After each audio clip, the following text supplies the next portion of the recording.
Čujemo se. Da. Pa pozdravio bih sve legitimne ili one nelegitimne predstavnike građana koji se nalaze ovdje u skupštinskim klupama.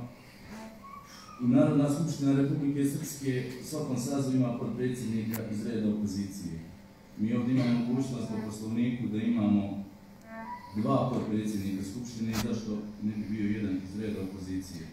Mislim da smo mi opozicijni blok 1/3 imamo, nešto manje, nešto malo više od 1/3, tako da mislim da bi bilo u redu i normalno da opozicija ima jednog predstavnika u vođenju skupštine. U svakom slučaju to bi bio dobar korektivni faktor, tako da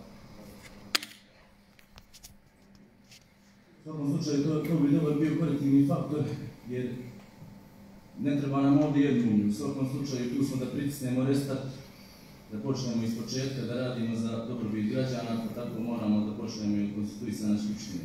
Jer mi ćemo ovdje, naravno nećemo se slagati uvijek po svim tačkama i svim pitanjima, ali moramo da konstituišemo tako da bi bilo pravedno, da slučajno ne bi, ne da Bože, bilo zloupotreba toga. U svakom slučaju, mi nećemo podržati bilo ko da se imenuje u slučaju da nema iz opozicije drugog potpredsjednika skupštine. Hvala. Zahvaljujem gospodinu Vukčeviću, riječ ima gospodin Vanja.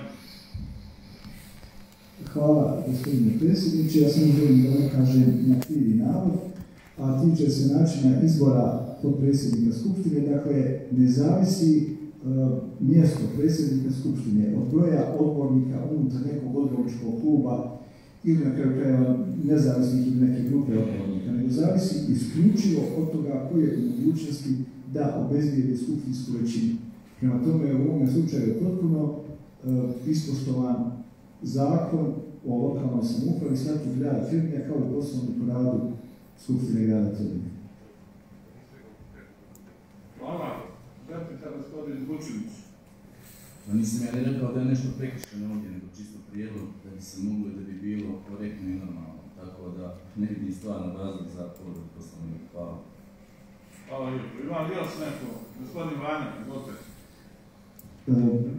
Pa ja nisam ukazao u ovom slučaju na povredu poslovnika, nego samo na pogrešno tumačenje poslovnika o radu Skupštine grada Trebinja. Dakle, navedeno je nešto, i na kraju krajeva i prijedlog se na takav način ne podnosi. Ja objašnjam još jedan put. Morate imati spisak skupštinske većine i predati ga gospodinu predsjedniku, u ovom slučaju gospodinu Slavku Vučureviću, koji nakon toga konstatuje da ste legitimni da birate potpredsjednika skupštine.